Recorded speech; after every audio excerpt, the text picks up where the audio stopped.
Hey everyone. So today we're talking all about the science behind motivation and behavior change and how it's never too late in life to change your course, challenge yourself, and set goals. And there are effective ways to go about this. So if you're someone who has thought about wanting to complete your first 5K or half marathon, but you just keep telling yourself, oh, I'm just not a runner, or I would never be able to do something like that and at this point in my life, this episode is for you.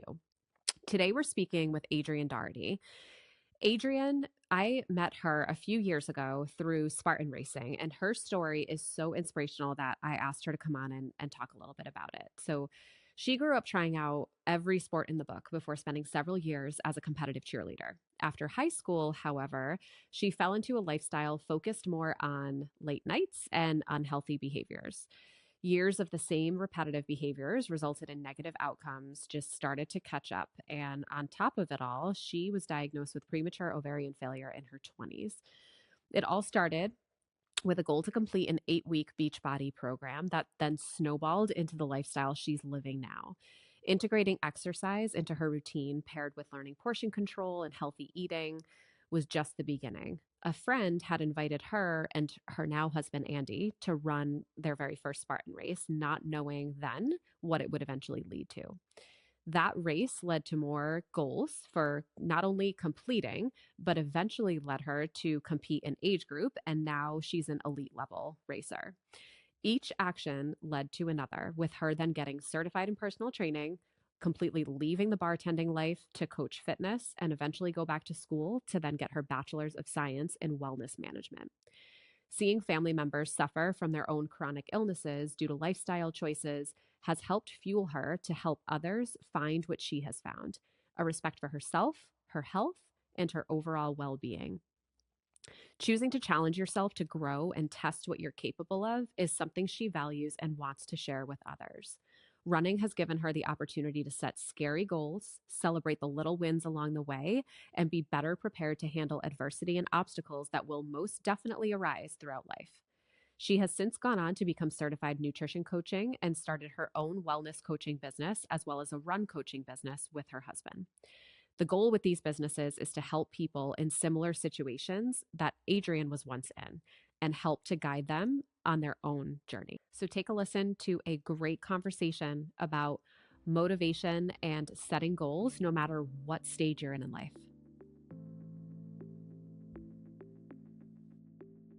Welcome to the Lifestyle PA podcast, where we talk about all things women's health and lifestyle to help you become the healthiest and happiest version of yourself.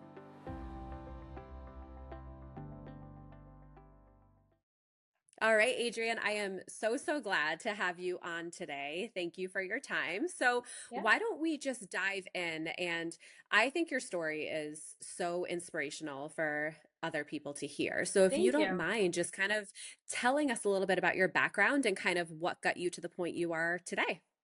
Yeah, so after high school, got into the food and beverage industry, and like so many people, you kind of get stuck there. So if you've been there, you understand, it's quick cash, and there's a lifestyle that goes along with that. It's a lot of, drinks after work and drinking on the job, even, and it just became like this repetitive thing that I just one day, I guess it wasn't just all of a sudden. It kind of built up to the point where I'm like, okay, I want to do something different here.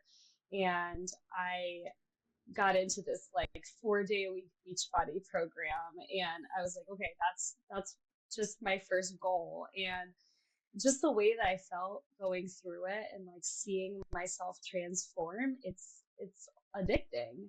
So it kind of spiraled into everything that was to come after. A friend invited us to do a Spartan race, and it was like this entrance to where I am now. It introduced me to setting goals and actually working towards something. And the more I added in those more positive things to my life, the more the negative kind of behaviors just kind of didn't have room in my life anymore. And now I just I want other people to find that. So that's kind of where my passion lies. I'm like, I want everyone to feel this. This is so great. So I want to share that with other people. Yeah, and there's nothing more powerful than speaking from like your own personal experience and sharing those tools, right? Now, do you Exactly. recall like when you were kind of living that lifestyle, was there like a certain kind of factor or kind of influential thing where you were just like, okay, I'm ready for a change?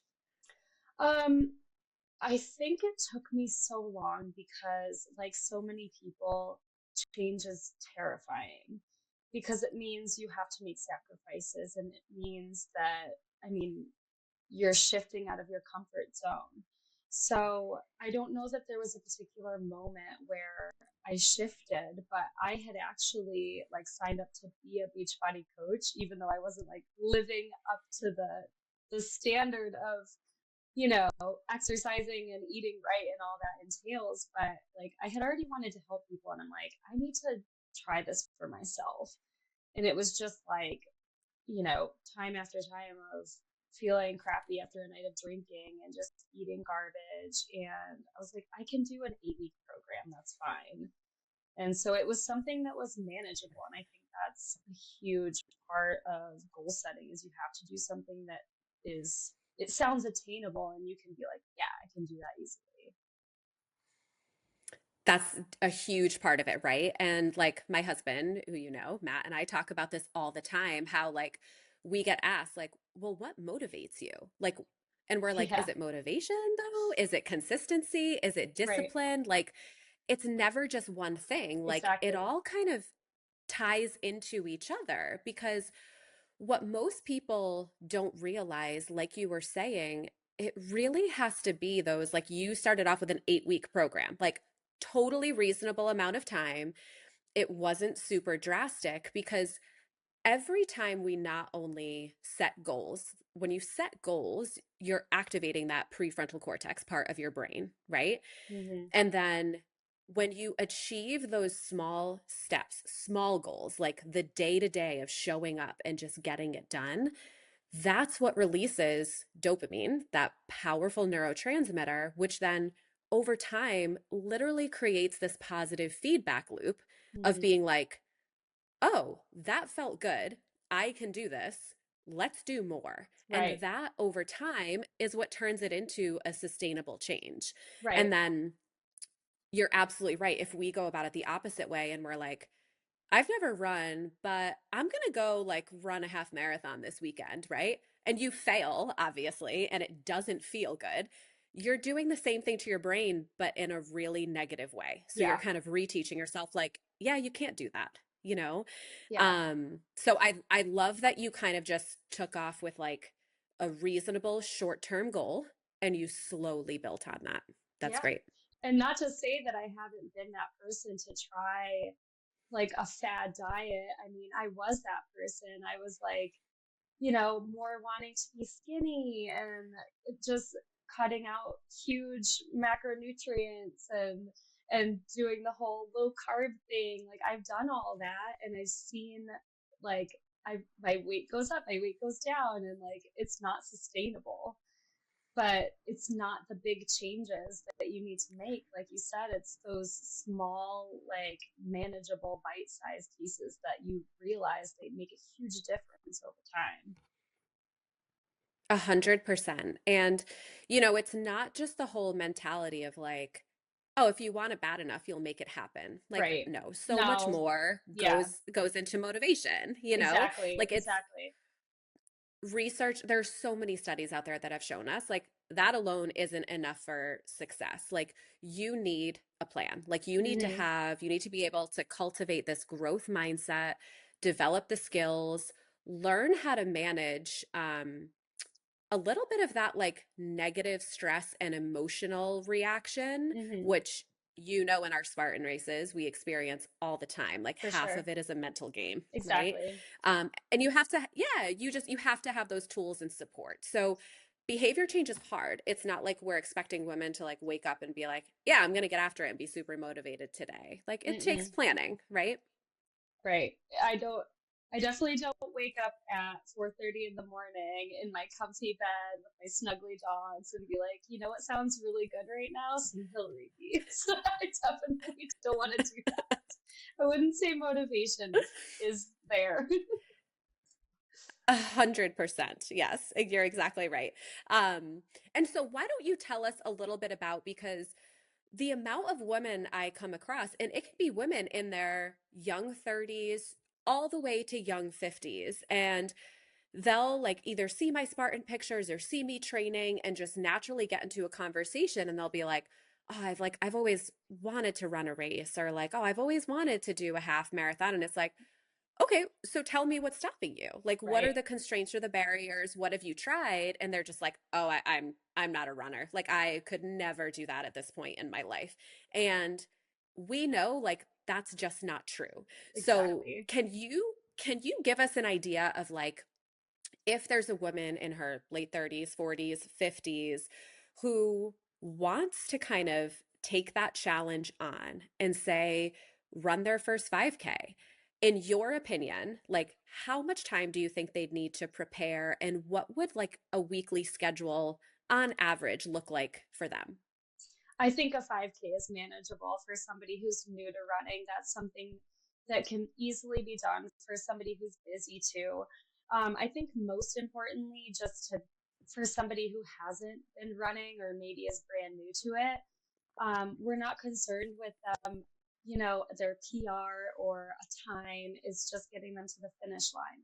So the biggest thing about starting running is getting your body used to that impact, right? Like it's brand new, it's a new stimulus, and it takes a lot of recovery. So I feel like for somebody that's brand new wanting to do a 5K, I mean, I feel like a couple of months they could actually finish it, maybe like an 8-week plan.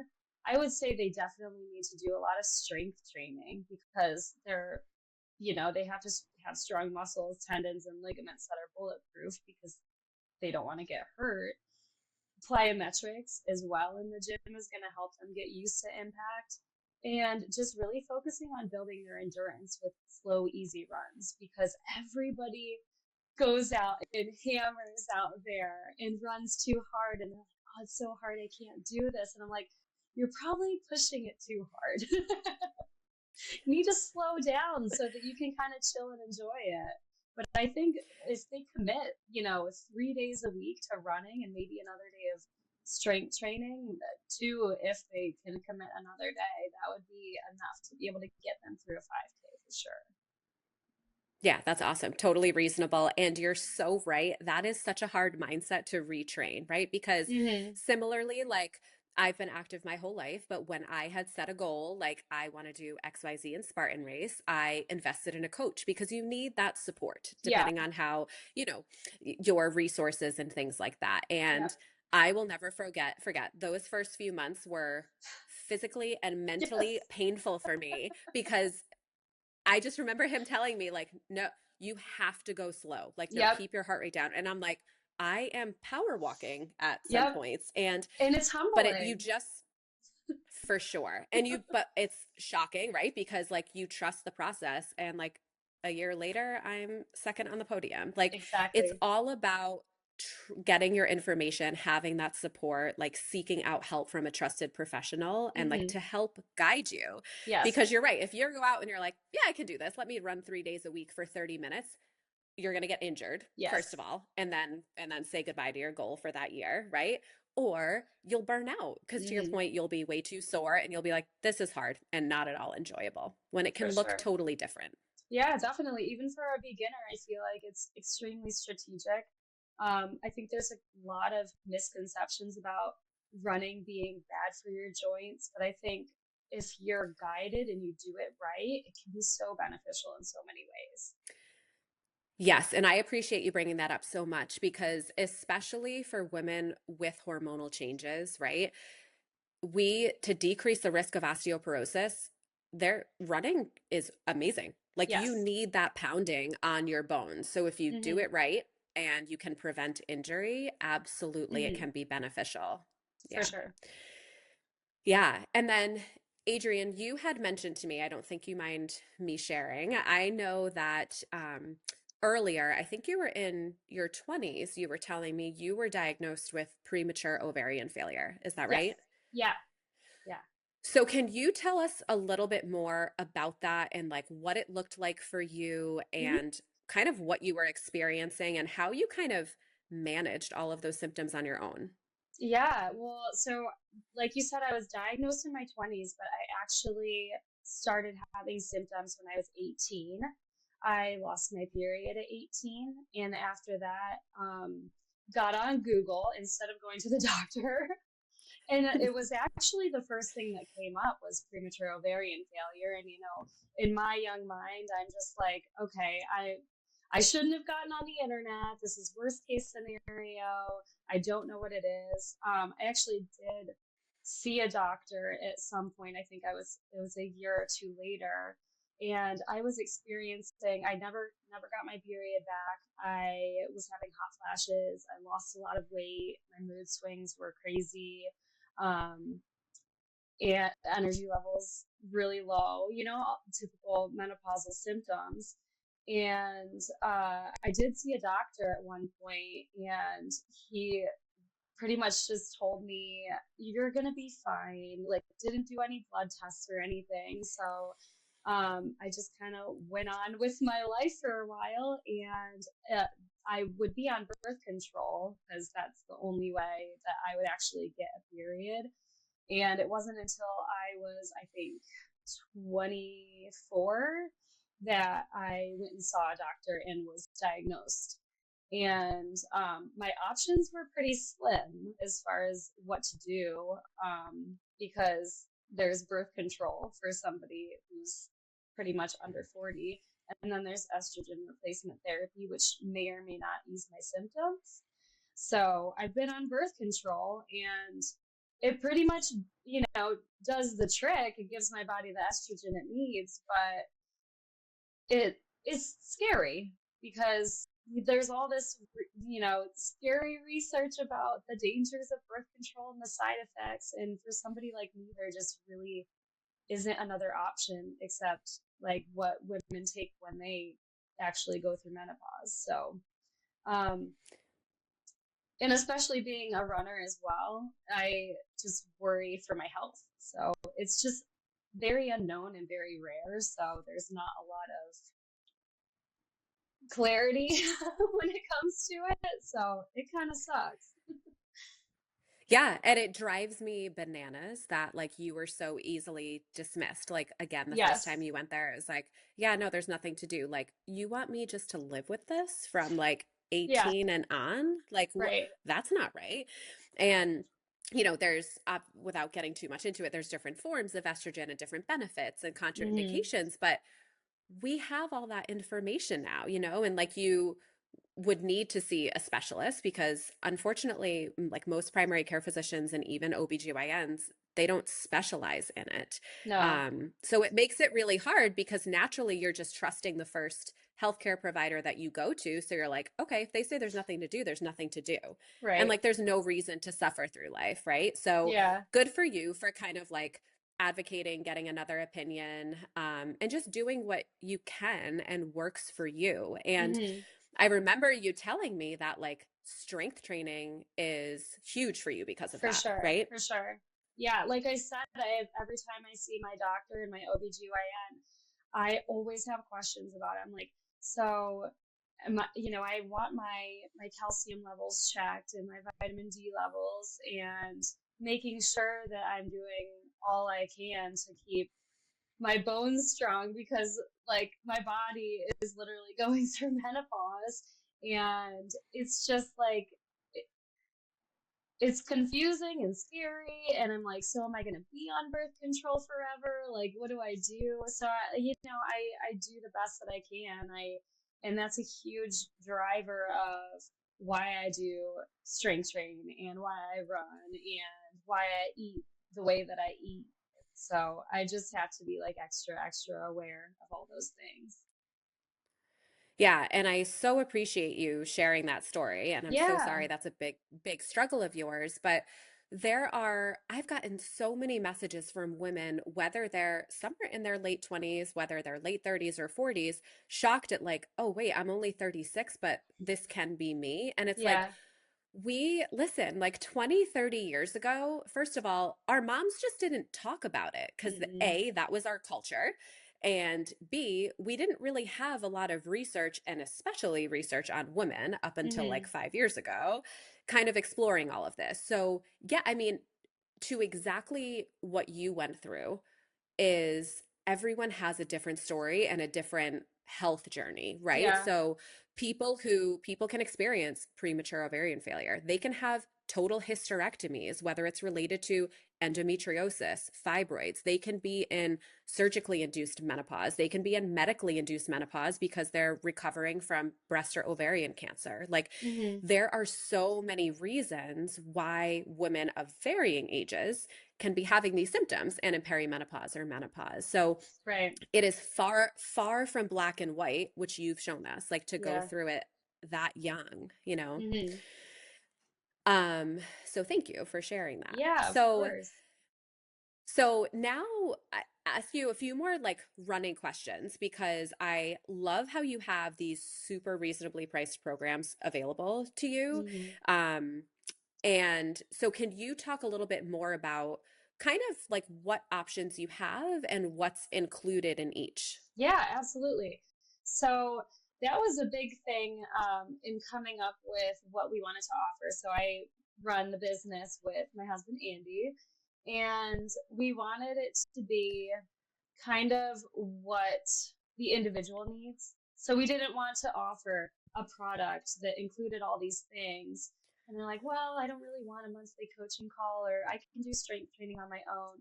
So our policy is we're going to, you know, give you your individualized running plan. That's obviously the bulk of what's the product is. And then, determining on if they want strength training added in, then we'll add that in for them. Obviously, everything's going to be a little bit of an additional cost, but if they want added strength training, if they like to have a little more one on one accountability with a coach, we do offer a monthly coaching call as well.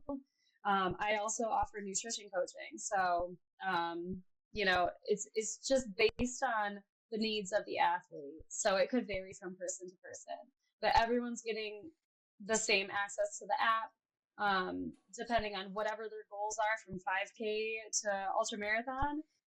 They get an individualized run plan, which is pretty similar to the way that I am coached, but slightly different on like measuring things such as heart rate and RPE.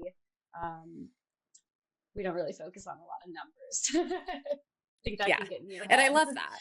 Yeah. 100%. Yeah. And for beginners, so that sounds Yes. totally achievable, right? And Yes.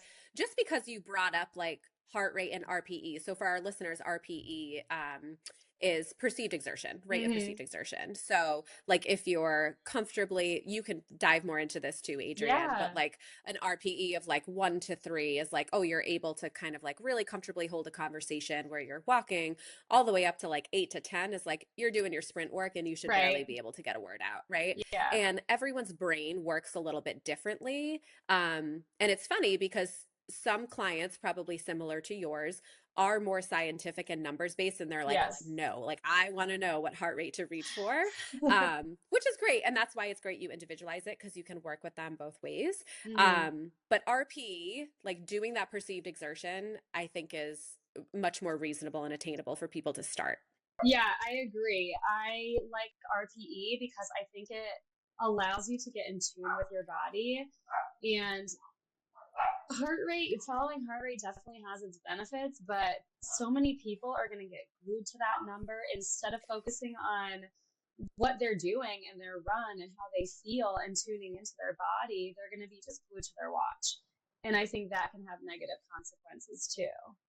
So I definitely like teaching people to understand like how they feel when they run. What does running easy feel like? Test it out.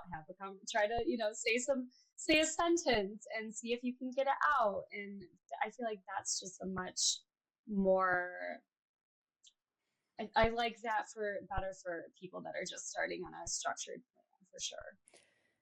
Yeah, and especially for women too who are still having their periods, like your Yes. heart rate can fluctuate Oh so yeah. much depending Yeah. on where you are in your cycle. Yeah. So, Where you are in your and then cycle, how your sleep was, like, what you ate. There's so many factors that go into you're like, oh my gosh, I was running my easy run at this heart rate yesterday, but it's different today. And that's when we get a little too obsessed with it. So I like RPE for that reason. yes, and I love how you tie nutrition like into your running and strength programs too, Mm-hmm. because I think an old school of thought that still unfortunately exists out there is like, oh, well, I'm doing this to burn more calories, so I'm not going to eat before I run or work out. And actually, especially when you're 35 and older, you are doing way more harm by doing fasted workouts than actually Yeah. fueling appropriately. Yep. So, can you talk a little bit about that too? Yeah, for sure. I mean, I kind of relate it to right now we're experiencing freezing temperatures. You're not going to go right in your car, turn it on, and floor it down the street. The car's not going to, it's not going to perform very I try well. that. Yeah. It doesn't work very well. So I feel like it's the same with your body. You're going to feel and perform your best when you have fuel. And we know that um, That's okay. our body's preferred fuel source. So you need that to go and to keep going. So I've talked to so many people about their nutrition during the race too. And they're like, oh, I took one gel or two gels and then I bonked it whatever mile. And I'm like, well, you need to be consistently doing it over like the same period of time. And not just that, but also training with it too. Super important. Exactly. And to get your GI system used to it too. And it Absolutely. doesn't, yeah. And beforehand, like if it's 30, 45 minutes before, like it doesn't have to be a lot, like No. literally a half a banana and maybe a tablespoon of peanut butter or a hard Mm-hmm. boiled egg. Like Yep. that's it. Because if you don't do that, like guess what? If your body doesn't have enough carbohydrates to function on, it's going to turn to your muscle and break down that protein. And that's what Right. you're trying to build up to improve your metabolism, to lose weight at rest. Like it's this whole cycle, right? Yeah, for sure. For sure. Yeah. Yeah. Yeah. Super helpful.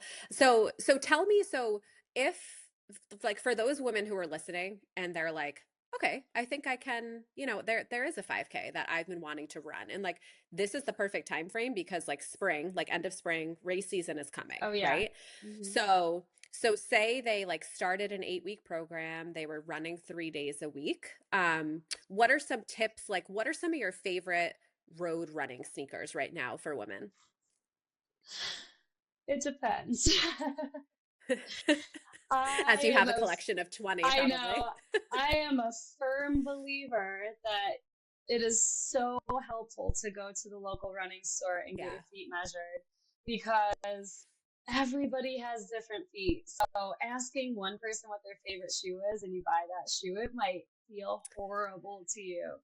So that was something that I really found helpful because they'll measure your feet there and then they'll bring you a bunch of shoes that, coincide with that type of foot. And it's like putting on the glass slipper. Like when you know. If it doesn't feel like, oh my God, that's so comfortable, it's not for you. So I definitely would see the running store first. But Agreed. also, I think it's important to also have a second pair, whether it's the same exact pair, but something to alternate with, because research shows that you're more prone to injury if you just train in one shoe, even if they are new shoes. So it's good to kind of get that variation, even if it's the same model. Super helpful tip. And I waited way too long to go to like an actual running store. Like Me I'm too. talking more than a year. And it's Same. like I can tell you like everyone in the world, even if you're not a runner, you're probably familiar with Hoka's, right? And like Yeah. I hate Hoka's. Like I am probably the only person in this world. Like I tried 3 different kinds and I'm like I don't like running in them. My feet just don't feel right. And like Yeah. I probably have weird feet and they're a little bit wider, but like I'm like the only human that doesn't like Hoka. So to your point, I thank you. Sorry, totally got Yeah. disconnected on No my end. worries. That's okay. Was there anything that like you wanted to mention or you think is important that we didn't get to? Um, I feel like so many people are like, I just don't have the motivation, or I'm waiting for motivation to strike. And I think that's just a myth, or even like, not to sound harsh, but almost like an excuse not to start something. And my personal belief is that motivation comes like it's earned. You don't just, it doesn't just appear one day. You have to work for it. In this, I have another metaphor for it. So I feel like it's like you're taking your sled and you're climbing to the top of the sledding hill and you're putting in the work and it sucks. And it's like one step up and you slide back a couple steps and you're like, oh, this sucks. But you keep going and going and going. When you get to the top, you still have to kind of like nudge the sled to get going. And then once you're going down that hill, like you keep going and you just have to like put in the work day after day after day and show up consistently. And then it just, the motivation is just there, because if you think about it, your alternative is to not do it, and then you don't like the alternative. Like, okay, I have this goal race, right?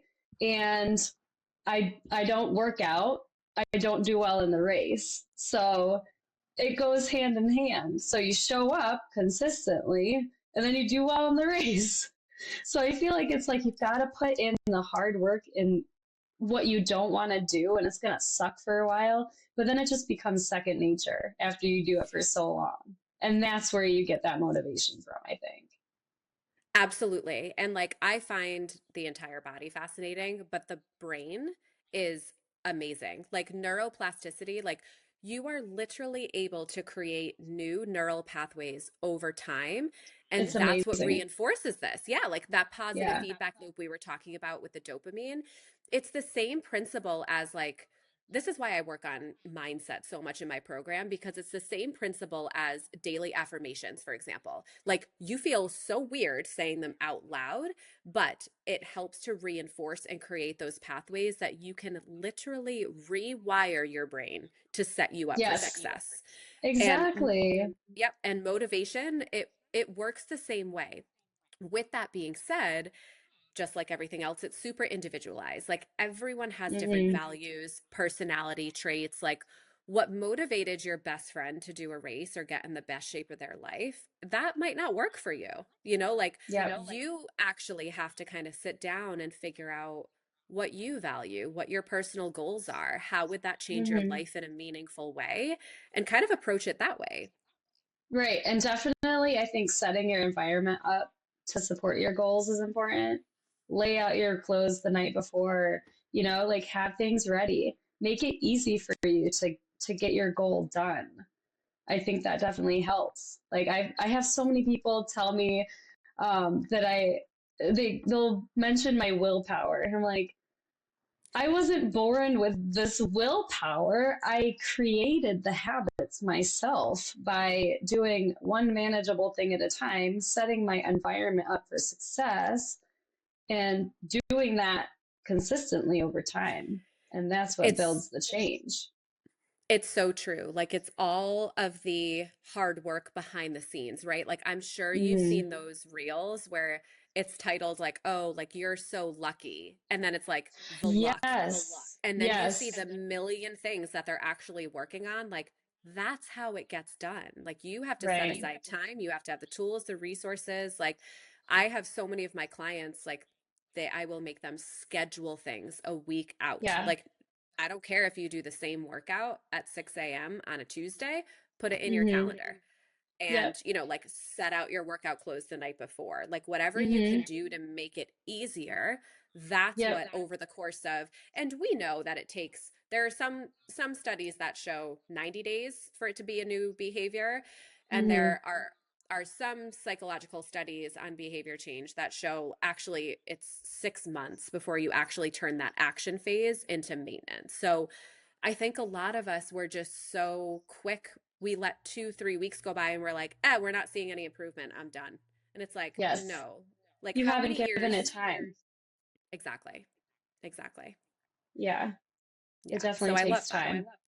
Yeah, and Mm. it's an ongoing process. Like you want to continue to grow that mindset, and it does involve a lot of tools about like again, like how to reframe certain stressful situations. Like Hmm. what are some things like say in one of your races, and for our listeners who don't know what a Spartan race is, it's essentially running up a mountain with a varying number of obstacles. Like yes, we're crazy, but it's so fun and I highly recommend you try it. Um, Yes. But naturally, if you're having an off day or you've failed, like you've skipped three obstacles and couldn't make it, what are some things that over the years you've learned that kind of help you in the moment to be like, move on, reframe it, move on? I don't know if you know this, but my second Elite Spartan race, I did not finish. I dropped out of it like 2 miles to the finish. So, um, failure sucks. It doesn't feel good in the moment, but I think it can be such a useful tool if you come back from it and respond to it the right way. So after you have your pity party, feel all the feelings, I'm all for it. I do it every time I fail. And you have to fail if you're trying hard things. And it's going to happen a lot, but you have to find the opportunity in it. You have to think, what can I take from this that I can improve in the next race? And it could be your nutrition strategy. I mean, there's so many things that could have caused you to fail. And yeah, there's been races that I have finished and I had a goal and fell short of that goal, and you're in the middle of the race and you're like, well, I'm able bodied and can finish, but it sucks I didn't meet my goal. Do I really want to drop out or do I want to finish? You want to finish. And so you just have to find like a secondary goal. If your goal was to get on the podium and you're, like you said, failing obstacles, or you have like an overuse injury that pops up, you just have to be like, well, I'm getting to that finish line. And, you know, once you're done with your pity party, you're going to be like, okay, well, whatever overuse injury I had, I'm going to focus on that in my mobility routine. Like, you have to find some way to learn from it and go into the next race fresh with a new perspective. Yes, like I think a This, major thing to take from that is shifting your mind to think failure is feedback. That's all it yes, is. yeah, Because you can then take that information like one thing, maybe one day we will have time travel, but you cannot go back in time. So like you have no mm-mm. choice but to just take that moment of failure, learn from it, move on, because it's not worth Mm-hmm. costing you a whole race or missing out on your goal. So just say, okay, why do you think that happened? What can Mm-hmm. we do differently next time? And move on from it. And honestly, like Right. there are going to be days where certain things are out of your control, you know? Like if you were coming down with something and you just feel off, like we're Yeah. human. We're never, even if we have a great mindset, every day is not going to be perfect for us. And I No. think truly what creates strong people is learning how to respond to failure and those negative emotions and Yep. still I moving on. agree. For sure. I wouldn't be not just Spartan race and running, but I wouldn't be at this point in my life if I hadn't learned from my failures. I mean, there's so many mistakes I've made in my life, but I don't regret anything that I've done because each decision coming out of it has led me to where I am now. And I think that's so important. Like failure is such a good thing, and I wish more people would realize that. It's such a good point because also we're not just, oh, I was like born not to be a runner. Like, oh, I was born this way. I'm never going to change. And like Yeah. that's just not true. Like No. our again, like research on the brain has showed us like it's not just the genetics that play a huge role. More so, it's the experiences along the way in life. That's what shapes your brain and develops these new Hmm. neural pathways. And strengthens those pathways so you can continue going on and achieving goals. Like Hmm. it's not a mystery why successful people seem to just have like everything going right for them, right? Right. It's their mindset and the tools that For they've sure. spent a lot of time on, you know? Yeah, exactly. It definitely comes with experience. And I mean, your first big failure isn't going to feel good, but that doesn't mean it's not for you. It doesn't mean you should quit. I mean, if you go for that 5K for the first time, you've never run before, and you can't finish it, use that. Like, okay, I wasn't able to get there this time. We're going to do things differently. We're going to try something new. But it doesn't mean you're not cut out for it. I think setting goals that there's a big risk of failure is so important.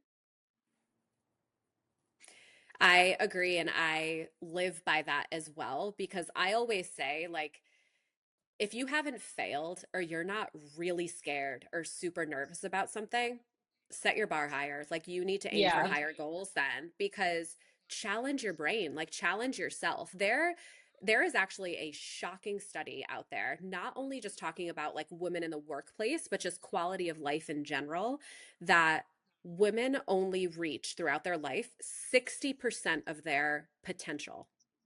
that's And it, crazy. yeah, and it measures all of these different factors in life, but that is wild to me. And I think it's Hmm. because, again, there's cultural things, like, especially, if you do have kids, you're expected to care for them. You're expected to do XYZ. Like, you have to try that much harder in the workplace and Hmm. so many different reasons. But, like, we really need to start raising the bar higher for ourselves and I really kind agree. of, yeah, and just investing in self care, investing in goals for yourself.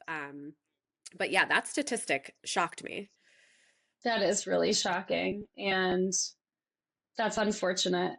And that's like a Yeah. big reason of like why I love to do what I do. I like to help people the way that I kind of found my own journey and like help them realize like you're capable of doing this. You can do that.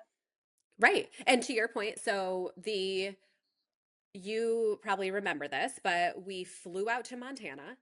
I tried my Yeah. first elite race. I was nowhere, I won't say prepared because I trained hard, but these elite athletes like yourself, they're incredible. But I finally had the mindset of being like, let's just see what happens.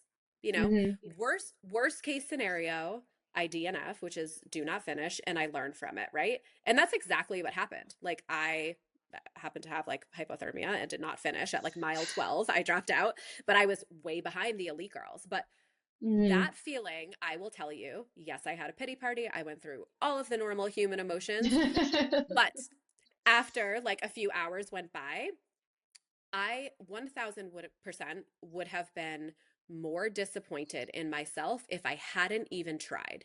Because how Yeah. do you know what's going to happen or how to learn from experience if you don't try? So, even to the Yep. woman who tries to run her first 5K and doesn't finish, that's a heck of a lot better than staying on the couch. Like, at least you I tried, agree. you know? Right. Yeah. And that's what's important. People see everyone's successes, but they don't see that the failures are two or three times as much as the actual successes. Like with Yes. success comes so many failures, which is You are good. You are absolutely right. And it was so funny. I was just having this conversation with my 7-year-old son who is obsessed with basketball, obsessed with Steph Curry, and has a mission to now get into the NBA. And he will like, Awesome.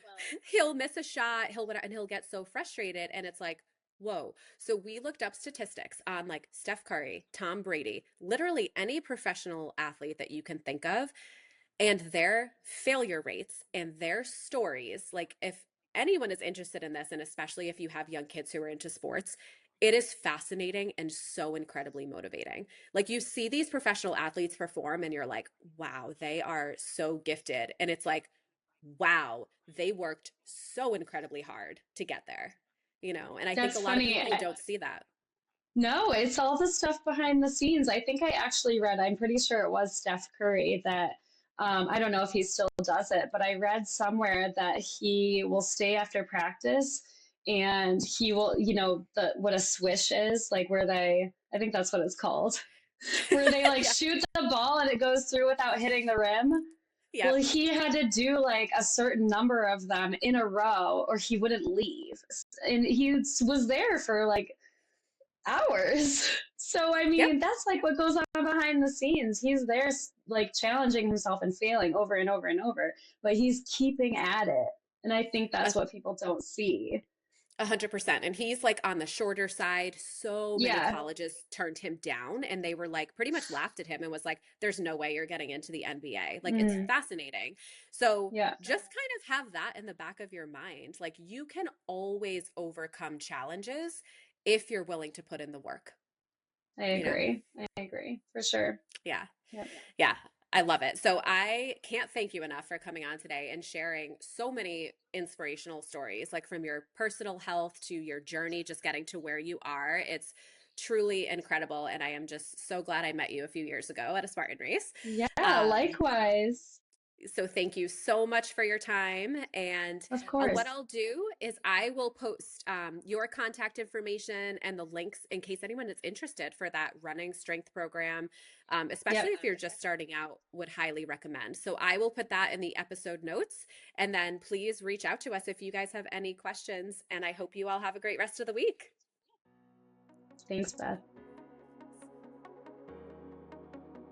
If you're ready to invest in yourself to become the healthiest and happiest version of you, head over to my website, thelifestylepa.org, to learn more about my 3-month lifestyle program, where I offer a very personalized, whole body approach to optimize your health. In addition to your 1-hour initial consultation, we have 30-minute bi-weekly Zoom visits.